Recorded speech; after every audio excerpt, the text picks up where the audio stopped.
Je reprends cette dernière séquence en commençant par répondre au troisième questionnement. Quels sont les pièges d'une entrevue de sélection ou d'un processus de sélection mal géré? Alors, pour répondre à ce questionnement, je commence par un retour sur un certain nombre de recommandations que j'avais évoquées plus haut.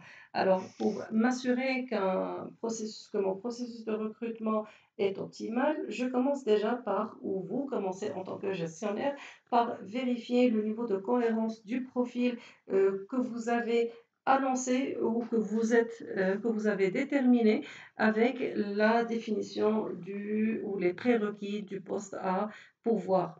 Alors, deuxième moyen de mesure du niveau d'efficacité de de votre processus de recrutement, c'est de vérifier le niveau d'adéquation des qualités requises avec les réelles exigences du poste. Est-ce qu'on perçoit une matérialisation des compétences? Est-ce qu'on perçoit un effet immédiat, une amélioration du rendement de l'équipe? Est-ce qu'on perçoit déjà dans les premières semaines suivant le processus de recrutement, est-ce qu'on perçoit une amélioration du rendement de l'équipe en me référant bien sûr à un certain nombre de critères d'évaluation du rendement? Comme on l'a dit, un processus d'évaluation de rendement, il est enclenché à deux occasions, au lendemain d'un processus d'intégration ou au lendemain d'un processus de formation, c'est-à-dire suivant cette période de formation, d'intégration, cette période dite d'essai,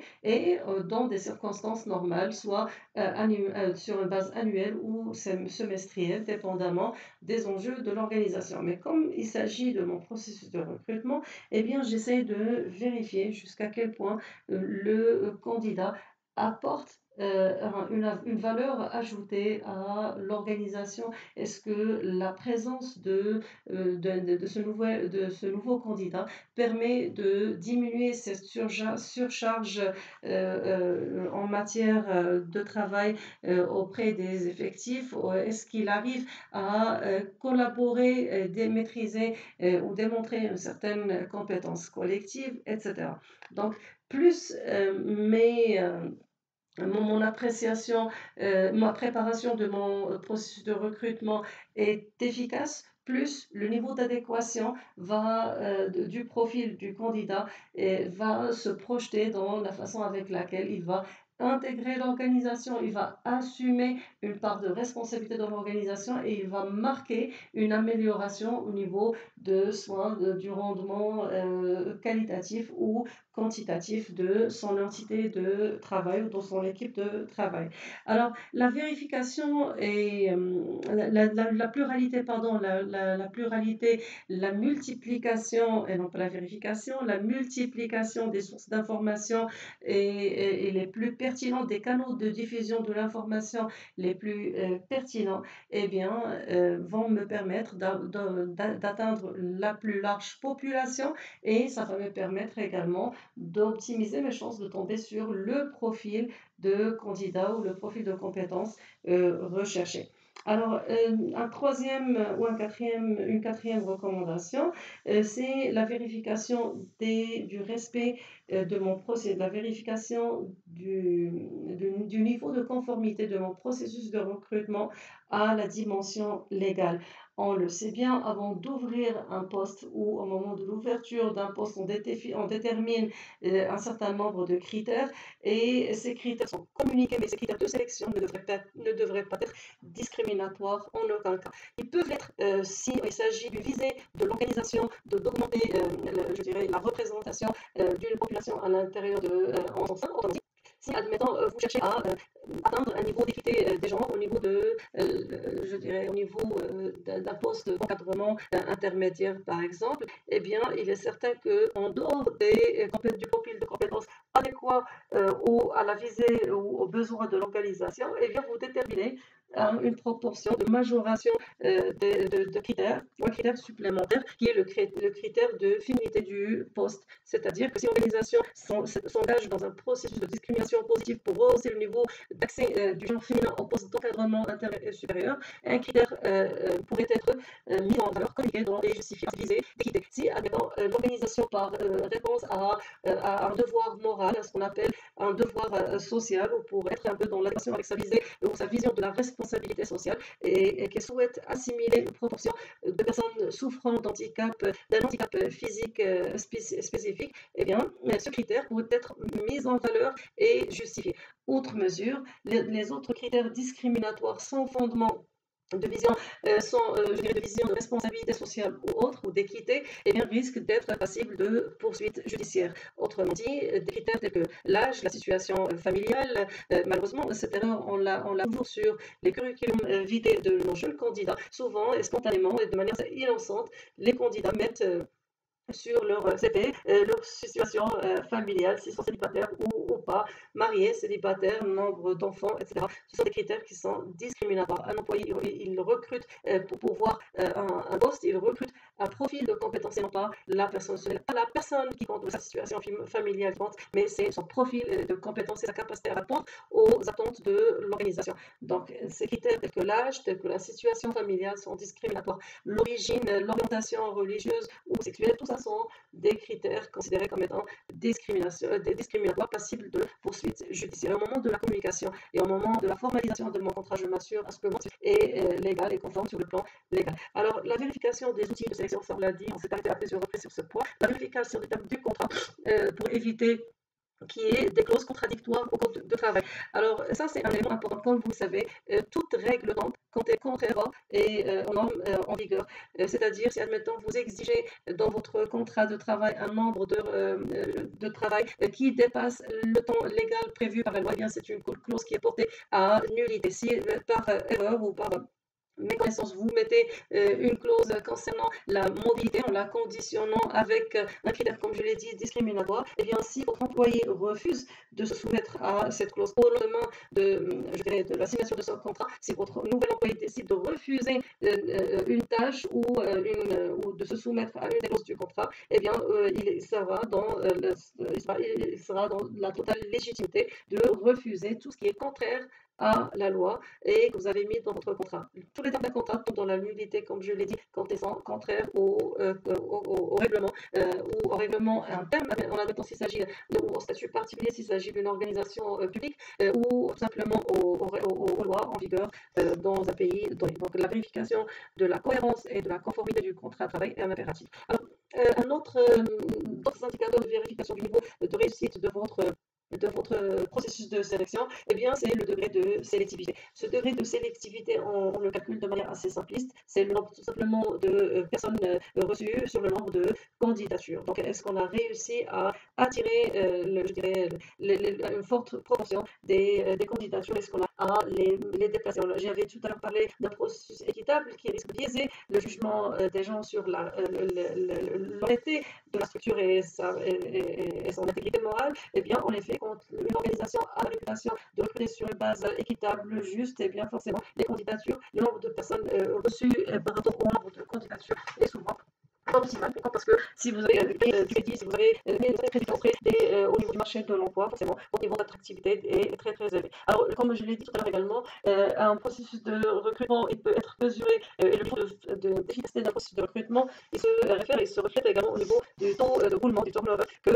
qui le succède dans les mois qui suivent. Plus on arrive à attirer les compétences et à les retenir à l'intérieur de l'organisation, plus ça peut avancer sur la qualité du processus de recrutement et sur l'efficacité de vos moyens et vos outils de recrutement.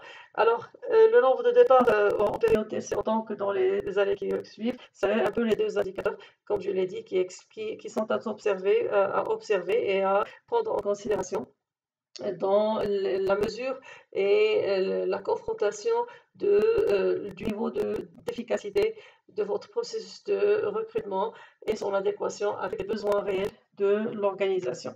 Alors, les processus d'un recrutement ou tout simplement le moment de la gestion de l'entrevue de sélection, il peut être teinté ce moment de rencontre entre le candidat et le recruteur, que ce soit le manager que vous êtes, le chef d'équipe ou une commission de recrutement. Ils peuvent être, je dirais, confrontés à un certain nombre d'erreurs de perception qui peuvent altérer justement l'efficacité ou la qualité de la gestion du processus de sélection ou de l'entrevue de sélection. Alors souvent, dans ces erreurs de perception, on énumère un peu 4 ou 5 erreurs et j'en ai choisi les 4 les plus courantes qui reviennent le plus ou qui caractérisent en fait les entrevues de sélection. On a ce qu'on appelle l'effet du halo. Alors certains recruteurs, certaines personnes, eh bien, ils focalisent sur un attribut spécifique chez le candidat plutôt que le reste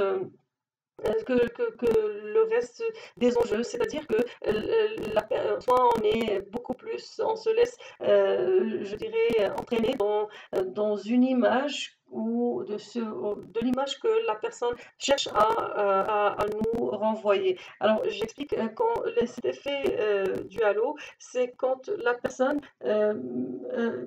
vous entraîne un peu dans un schéma de manipulation, c'est-à-dire qu'elle s'arrange pour justement vous amener sur un enjeu spécifique qu'elle maîtrise davantage que d'autres. Alors, l'effet de projection, souvent également, les, euh, l'effet de projection, et bien souvent les recruteurs, certains recruteurs, non pas les recruteurs, peuvent tomber justement dans l'erreur de la projection. Autrement dit, on fait une certaine association entre, je dirais, entre la personne que nous avons devant nous et les erreurs commises ou les expériences négatives que nous avons ou que la personne a vécues avec une personne ayant les mêmes caractéristiques, présentant le même profil physiologique ou le même profil psychologique. Donc cet effet de projection peut erroner justement le jugement ou biaiser notre jugement par rapport au candidat que nous avons devant nous. Euh, Souvent, si admettons il s'agit d'un cadre multiculturel, et bien souvent on parle de catégorisation culturelle. On associe des comportements spécifiques à une communauté, c'est-à-dire une communauté ou à une ethnie ou un groupe ethnique spécifique. Si, admettons, on reste sur un découpage national, eh bien, le recruteur va se laisser employer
risque de se faire emporter par des attributs ou des caractéristiques comportementales associées de manière totalement subjective à un groupe spécifique. Un Casablancais, il a telle attribution, telle compétence ou tel défaut et je projette toute cette vision négative sur le candidat qui est devant moi. Donc c'est une erreur assez importante et qui joue un rôle déterminant dans l'altération du jugement des recruteurs ou du comité de recrutement.